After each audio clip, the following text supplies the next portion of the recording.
నువ్వు వెళ్ళి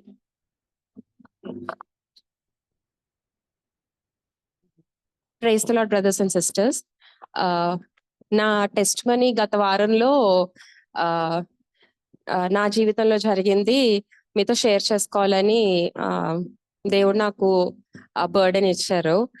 ఆ దీపావళికి దీపావళి మండే వస్తే ఆ మా అత్తమ్మ గారు దేవుణ్ణి నమ్ముకోలేదు. ఆ దీపావళికి రమ్మని మమ్మల్ని పిలిచారనమాట Saturday.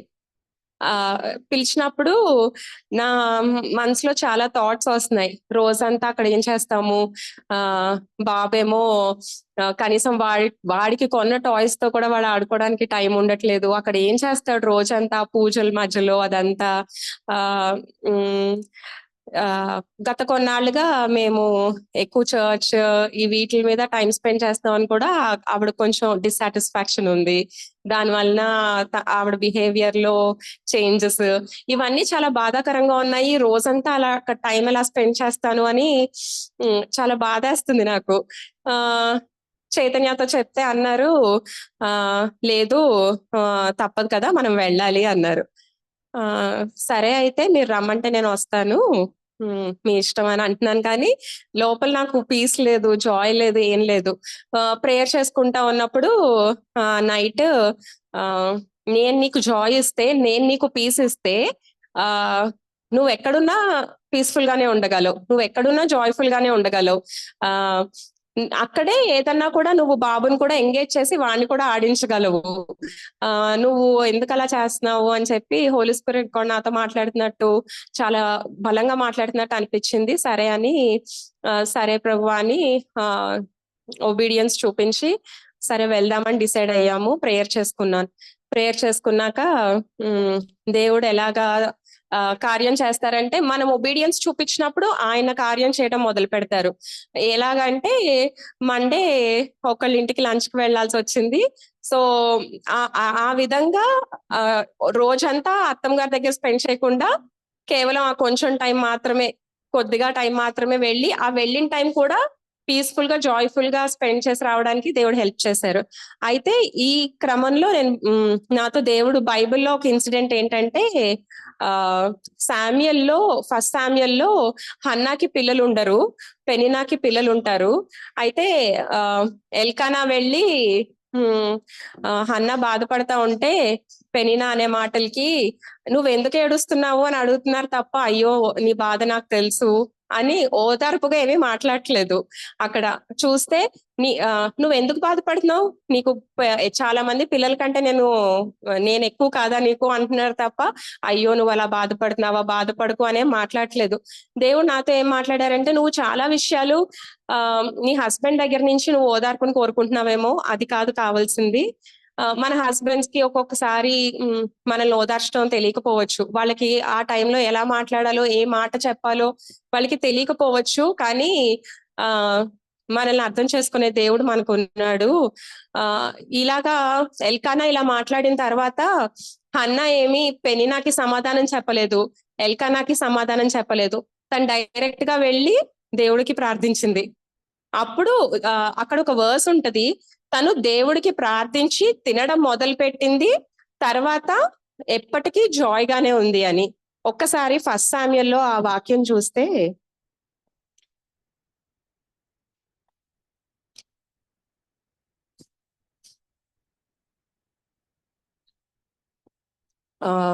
then she went back and began to eat again and she was no longer sad. First Samuel first chapter 18th verse.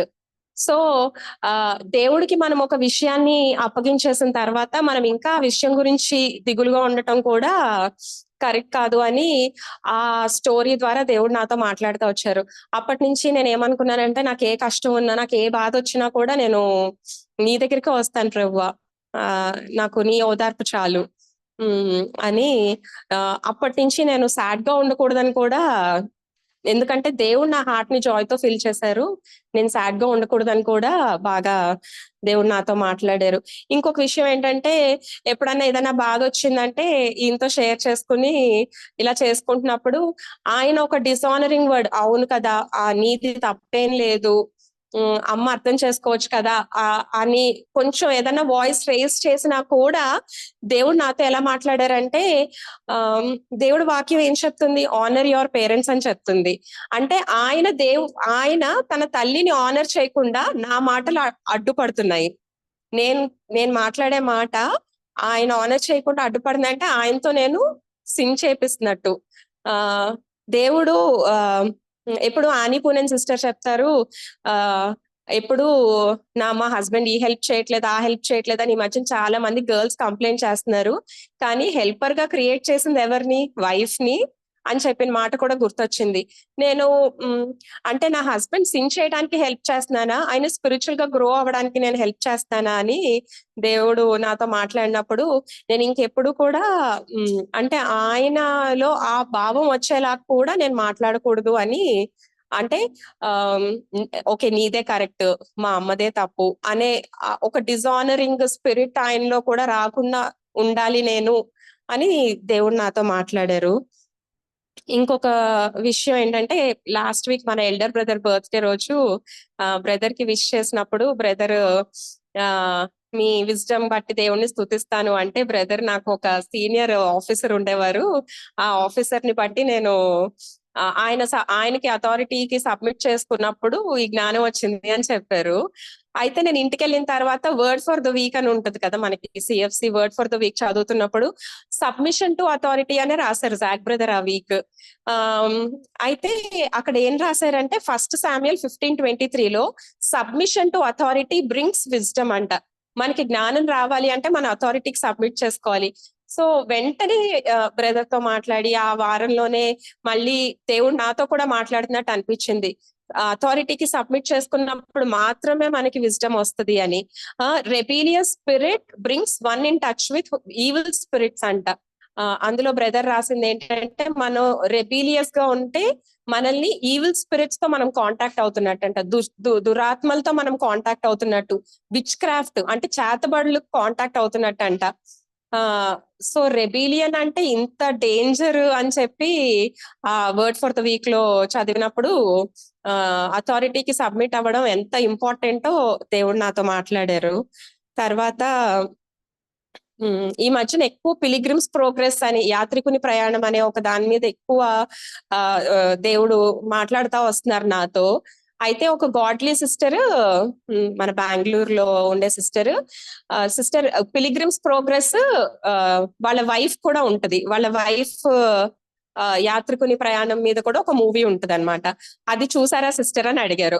లేదు సిస్టర్ నేను చూడలేదు అంటే, అయితే ఫస్ట్ అది చూడండి, అంటే ఒక ఉమెన్ కి ఎలాగా అది హెల్ప్ అవుతుందా అని ఉంది ఆ మూవీలో అంటే, సరే అని చూసాను. చూస్తే ఈ యాత్రికుని ప్రయాణంలో ఎప్పుడు యాత్రికుడు సహాయం కోసం చూసినా కూడా హోలీ స్పిరిట్ అప్పుడు వచ్చి అప్పటికప్పుడు రెడీగా వచ్చి హెల్ప్ చేయటం చూశాను.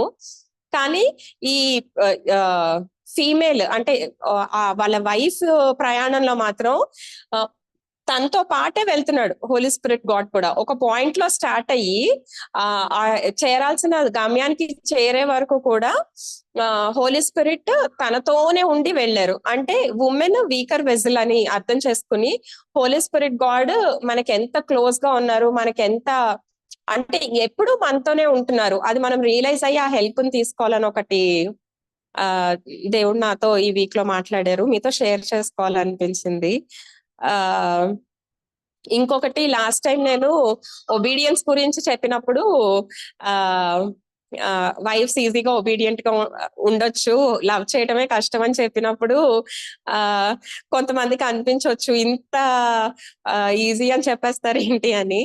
అయితే ఒక మ్యారేజ్ కౌన్సిలింగ్ లో వాళ్ళు చెప్పింది ఏంటంటే, మనకి ఎప్పుడైనా కోపం వస్తే మన అత్తగారు మామగారు ముందు గుర్తొస్తారు. ఇలాగైనా పెంచింది, ఇలాగైనా వాళ్ళ మెంటాలిటీ ఇదే కాబట్టి నీకు ఈ మెంటాలిటీ వచ్చింది అని ముందు థాట్స్ ఇన్లాస్ మీదకి వెళ్ళిపోతాయి. సో వాళ్ళు ఏం చెప్పారంటే ఆ కౌన్సిలింగ్ లో అంటే మీరు ఇప్పుడు నేనున్నాను అనుకోండి, నేను మా ఫాదర్ కూతురునే కాదు, నా తండ్రి ఎక్కడున్నారు, పరలోకంలో ఉన్నారు. సో నువ్వు ట్రీట్ చేసే ముందు నీ వైఫ్ ని నువ్వు మీ మాంగారు కూతురులా ట్రీట్ చేయకు, నీ పరలోకపు పరలోకంలో తన తండ్రి ఉన్నాడు అన్నట్టు ట్రీట్ చెయ్యి. అంటే సేమ్ హస్బెండ్ అండ్ వైఫ్ కూడా సేమ్. ఇప్పుడు మనకి ఇచ్చిన ఆజ్ఞ మనం ఎలా లోబడాలి అంటే మన మామగారు మన అత్తగారి గురించే కాదు, అంతకంటే ఎక్కువ మనం దేవుని పిల్లలం ఇప్పుడు. అంటే అది గుర్తు పెట్టుకున్నప్పుడు ఒకళ్ళనొకళ్ళు మిస్ట్రీట్ చేయటానికి భయం వేస్తుంది అనమాట. హస్బెండ్ ని నేను ట్రీట్ చేయాల్సిన విధంగా ట్రీట్ చేస్తున్నానా? దేవుడు వచ్చి నన్ను అడిగినప్పుడు ఆ ఇప్పుడు చైతన్య నా బిడ్డ అయ్యాడు కదా, నా బిడ్డని నువ్వు ఎలా ట్రీట్ చేయాలని నేను కోరుకున్నానో నువ్వు అలాగే ట్రీట్ చేస్తున్నావా అని క్వశ్చన్ అడిగినప్పుడు నేను ఆన్సర్ చెప్పగలిగే స్థితిలో ఉన్నానా లేదా అని క్వశ్చన్ చేసుకోవాలనిపించింది. ఈ విషయాలు మీతో షేర్ చేసుకోవాలండి. Thank you.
యేసయ్య, జీసస్ ఈ డే ఇచ్చినందుకు జీసస్ ఈ డే ఇచ్చినందుకు థ్యాంక్ యూ. నాకు అన్ని ఇచ్చారు కానీ కారు ఇవ్వలేదు యేసయ్య. యేసయ్య, వాళ్ళకుంది వీళ్ళకుంది, నాకు కావాలి యేసయ్య. ప్లీజ్ యేసయ్య, ఇవ్వండి యేసయ్య. వావ్, ఇంత పెద్ద కారా, భలే ఉంది. థ్యాంక్ యూ యేసయ్య, నాకు ఈ మంచి కారు ఇచ్చినందుకు. మిమ్మల్ని ఫస్ట్ ఎక్కించుకుంటాను ఆ కారులో.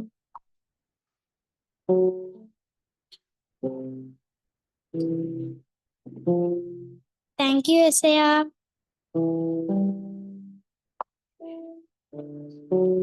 అని కార్ నీదేనా? అవును హెన్రీ. మేము ఎక్కచ్చా? సరే వెనక్కి ముందెక్కుతా. సరే యేసయ్య, ప్లీజ్ యేసయ్య, మీరు కొంచెం వెనక్కి వెళ్ళి కూర్చుంటారా? మా ఫ్రెండ్ వచ్చాడు.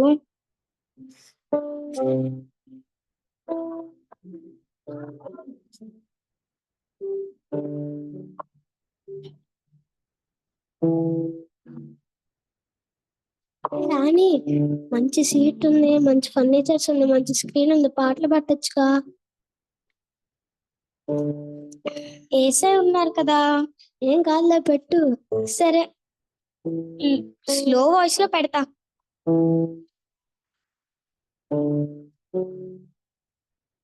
యానీ యానీ, ఈ కార్ నీదేనా? అవును సుధా. నేను ఎక్కొచ్చా? సరే ఎక్కు.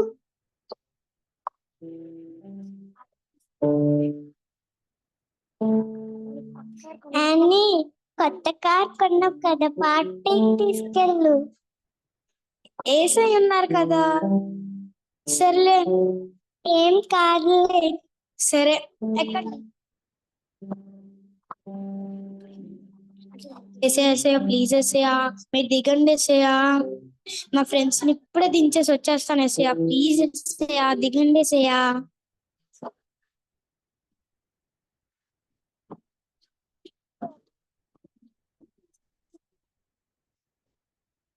అని కొంచెం సౌండ్ పెంచు.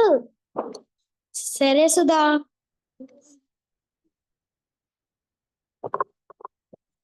మంచి మంచి పాటలు పెట్టు. సర్లే, ఇంకా సౌండ్ పెంచు.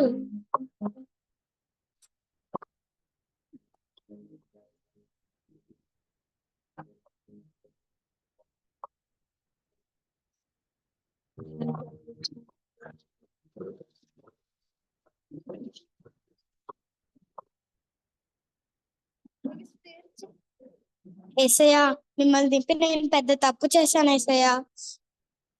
సారీ ఏసయ్యా, ఇంకెప్పుడు చేయను ఏసయ్యా. సారీ.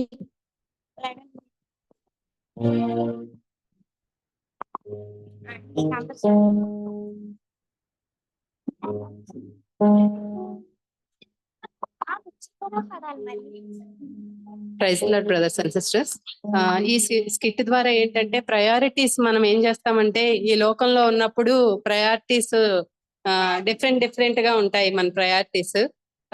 మనకు తెలుసు దేవుడు మనకి ఇచ్చిన ఆజ్ఞ ఏంటంటే ముఖ్యమైన ఆజ్ఞ, నీ పూర్ణ హృదయంతో, నీ పూర్ణ ఆత్మతో, నీ పూర్ణ మనసుతో నీ దేవుడైన ప్రభువును ప్రేమింపవలననేది. సో మనం ప్రేమిస్తాం కానీ ఈ లోకంలో టెంప్టేషన్స్ వచ్చినప్పుడు ఆ టెంప్టేషన్స్ కి లొంగిపోయి మనం పడిపోతూ ఉంటాము.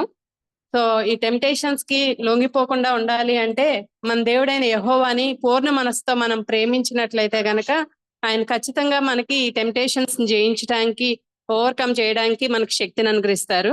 జీసస్ కూడా మరి ఆయన ఉపవాసం ఉన్నప్పుడు టెంప్టేషన్ లో పడినప్పుడు వాక్యం ద్వారా ఆ టెంప్టేషన్స్ జయించగలిగారు. అలాగే మనం కూడా టెంప్టేషన్స్ జయించాలి అంటే ఆయన ప్రేమించాలి, ఆయన ఆజ్ఞలను పాటించాలి.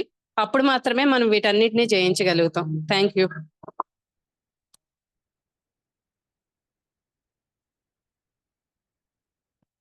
Thank you.